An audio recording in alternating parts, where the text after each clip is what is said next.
कहानी की शुरुआत सीमा नाम की लड़की से शुरू होती है, जो एक घर में मिट्टी के बर्तन बना रही थी। ये घर माया नाम की औरत का था और सीमा कई सालों से उससे बर्तन बनाना सीख रही थी। माया किसी पार्टी में जाने वाली थी और जल्दी ही वो तैयार होकर घर से चली जाती है। सीमा माया के ही घर में रहती थी और घर का ख्याल भी रखती थी। वैसे माया अपने घर में एक स्कूल चलाती थी। यहाँ वो औरतों को मिट्टी के बर्तन बनाना सिखाती थी। वो जब घर पर नहीं होती थी तो सीमा औरतों की मदद करती थी। सीमा को भी अच्छे बर्तन बनाने आते थे, लेकिन वो अभी भी माया से काफी पीछे थी। हमेशा की तरह आज भी सीमा ने रात का खाना बना लिया था। माया को गए हुए काफी समय हो गया था, इसलिए सीमा उसका इंतजार करते करते परेशान हो रही थी। कुछ ही देर बाद माया घर आ जाती है और उसके साथ जिवो नाम का आदमी भी था। वो सीमा को बताती है कि जिवो मुझे पार्टी में मिला था और वहीं हमारी दोस्ती हो गई। सीमा जानती थी कि माया रंगीन मिजाज की मालकिन है, इसलिए वो कुछ नहीं बोलती। सीमा को सब बताकर माया जिवो को अपने कमरे में ले जाती है और फिर वो दोनों पानी निकालने लग जाते हैं। दोनों की गर्मा गर्म आवाजें सुनकर सीमा भी गर्म हो गई। वो भी अपनी गुफा शांत करना चाहती थी, लेकिन उसके पास कोई डंडा नहीं था। थोड़ी देर बाद जिवो चला जाता है और उसके जाने के बाद सीमा अपने कमरे में सोने लगती है। वैसे सीमा को आज नींद नहीं आ रही थी। इसी दौरान माया उसके कमरे में आकर कहती है कि जिवो मेरी प्यास नहीं बुझा पाया, अब तुम्हें ही अपना जादू दिखाना पड़ेगा। माया की बात सुनकर सीमा खुश हो गई और देखते ही देखते दोनों एक दूसरे का पानी निकालने लगी। दोस्तों, माया एक विधवा औरत थी। भले ही सीमा उसकी स्टूडेंट है, लेकिन फिर भी दोनों में रिश्ता था। वैसे माया आदमियों के साथ भी करती थी और सीमा के साथ भी, लेकिन सीमा को आदमी पसंद नहीं थे, इसलिए वो सिर्फ माया के साथ अपनी प्यास बुझाती थी। अगले दिन दोनों साथ मिलकर नाश्ता करती है और फिर सीमा एक मंदिर में चली जाती है। सीमा को मंदिर आना पसंद था, इसलिए वो रोज मंदिर आती थी। इसके बाद वो बाजार में आकर दारू खरीदती है, क्योंकि माया काफी दारू पीती थी और उसी ने सीमा से दारू लाने को कहा था। कुछ देर बाद जब वो घर वापस आई तो उसे दरवाजे पर जॉय नाम का लड़का मिलता है। जॉय भी मिट्टी के बर्तन बनाना सीखने आया था। माया सीमा को सब बताती है कि मुझे जॉय का फोन आया था। ये दूसरे शहर में रहता है, लेकिन जब तक ये बर्तन बनाने में माहिर नहीं हो जाता तब तक हमारे घर में ही रहेगा। सीमा को जॉय का घर में रुकना पसंद नहीं आता, लेकिन वो माया के फैसले के खिलाफ नहीं जा सकती थी। थोड़ी देर बाद माया जॉय को कपड़े देती है ताकि उन्हें पहनकर वो बर्तन बना सके। जॉय माया के सामने ही कपड़े बदलता है और उसका शरीर देखकर माया गर्म हो जाती है। कपड़े बदलने के बाद जॉय बर्तन बनाने लगा। माया का ध्यान उसके काम पर कम बल्कि उसके शरीर पर ज्यादा था। रात को तीनों मिलकर खाना खाते हैं और माया खाने के साथ साथ दारू भी पी रही थी। खाना खाने के बाद जॉय अपने कमरे में था और वो फोन पर अपनी लवर सोनिया से बातें कर रहा था। इसी बीच दरवाजे पर आहट होती है, जिसे सुनकर वो फोन काट देता है। दरवाजे पर माया खड़ी थी, जो जॉय को देखकर मुस्कुरा रही थी। कुछ ही देर बाद दोनों बातें करते करते बाहर आ गए और उनकी बातें सुनकर सीमा जाग गई। माया बातें करते करते जॉय का डंडा पकड़ लेती है, जिसके बाद दोनों एक दूसरे का पानी निकालने लग जाते हैं। सीमा ने भी दोनों को पानी निकालते देख लिया था, जिसे देखकर वो उदास हो गई थी। वो माया से बेहद प्यार करती थी और उसे किसी और के साथ नहीं देख सकती थी। अगली सुबह माया नाश्ता बना रही थी। सीमा उससे तो ठीक से बात करती है, लेकिन वो जॉय पर बेहद गुस्सा थी। नाश्ते के दौरान भी सीमा उदास थी। वैसे माया को सब पता था कि वो उदास क्यों है, लेकिन फिर भी वो उसकी उदासी दूर करने की कोशिश नहीं करती। थोड़ी देर बाद माया किसी काम से बाहर चली गई, जबकि सीमा घर की सफाई कर रही थी। इसी बीच जॉय उसके पास आकर पूछता है, क्या तुम्हारा कोई प्रेमी है? सीमा उसे बताती है कि मेरा कोई प्रेमी नहीं है। अब जॉय उससे कहता है कि मैं तुम्हारा पानी निकालना चाहता हूँ। जॉय की बात सुनकर सीमा घबरा गई और वो जल्दी जल्दी कहती है कि मुझे लड़के अच्छे नहीं लगते। उसकी बात सुनकर जॉय समझ गया कि सीमा क्यों उदास है। वो समझ गया था कि सीमा माया को उसके साथ नहीं देख सकती, इसलिए वो उदास है। उसके पूछने पर सीमा भी मान जाती है कि वो माया से प्यार करती है। इसके साथ ही वो जॉय को बताने लगी कि वो माया से कैसे मिली थी। सीमा के माता पिता उसके बचपन में ही मर गए थे। कई साल पहले सीमा अनाथ आश्रम से भाग आई थी। इस नए शहर में उसका कोई घर नहीं था। एक रात जब वो बारिश में भीग रही थी तो माया और उसके पति रियो की नजर उस पर पड़ती है। उन्हें सीमा पर तरस आ गया था, इसीलिए वो उसे अपने घर ले आते हैं। सीमा उन्हें सब बताती है कि शहर में मेरा कोई नहीं है, जिसके बाद दोनों ने उसे अपने पास रखने का फैसला कर लिया। माया सीमा को बर्तन बनाना सिखाती है ताकि वो अपनी जिंदगी में कुछ कर सके।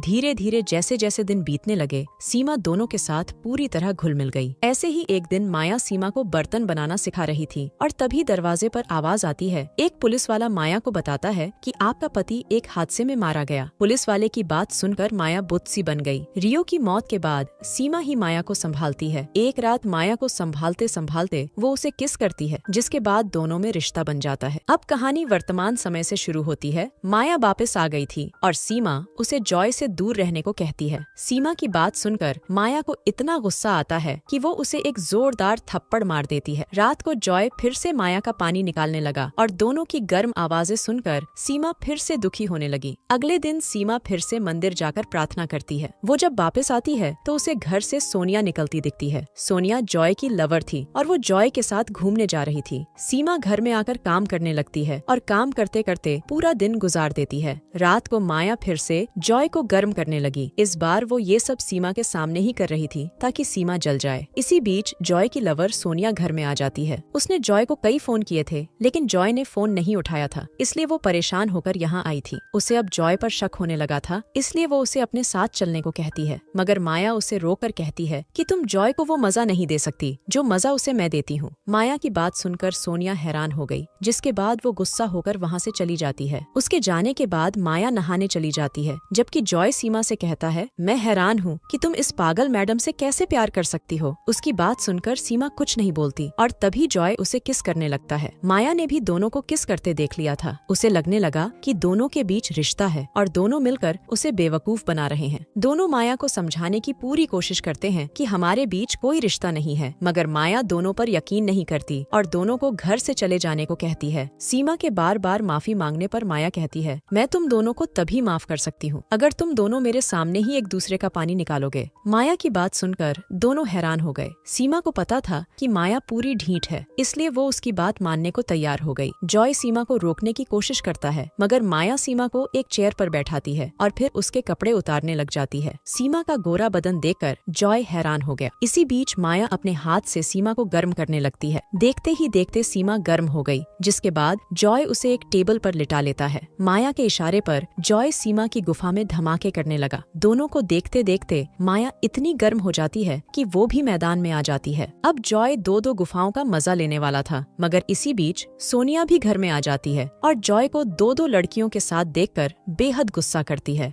गुस्से में आकर वो अपने भी कपड़े उतारती है ताकि वो जॉय की प्यास बुझा सके। जॉय जब उसे रोकने की कोशिश करता है तो सोनिया उसके हाथ पर हमला करती है। इसके बाद वो माया को मारने की कोशिश करती है, लेकिन सीमा बीच में आकर जख्मी हो जाती है। सीमा ने खुद की जान खतरे में डालकर माया को बचा लिया था। सोनिया जॉय और सीमा को जख्मी कर घर से भाग गई थी। अब कहानी कुछ महीनों बाद माया के घर से शुरू होती है। सीमा को अस्पताल से छुट्टी मिल गई थी और वो माया से मिलने आई थी। जॉय भी अपने घर चला गया था, इसलिए घर में सिर्फ माया ही थी। वो जब सीमा को छूने की कोशिश करती है तो सीमा उसके चेहरे पर कई थप्पड़ मारती है। पहले सीमा माया से प्यार करती थी, लेकिन अब उसका प्यार नफरत में बदल गया था। उसे समझ आ गया था कि माया अपना पानी निकालने के लिए कुछ भी कर सकती है। कहानी के आखिर में सीमा माया का घर हमेशा हमेशा के लिए छोड़ देती है। इसी के साथ इस कहानी का यही अंत हो जाता है। हमारी वीडियो देखने के लिए बहुत बहुत धन्यवाद। अगर आप ऐसी ही वीडियोस के दीवाने हैं तो प्लीज मेरे चैनल को जरूर सब्सक्राइब करें। मिलते हैं अगली वीडियो में, तब तक के लिए नमस्कार।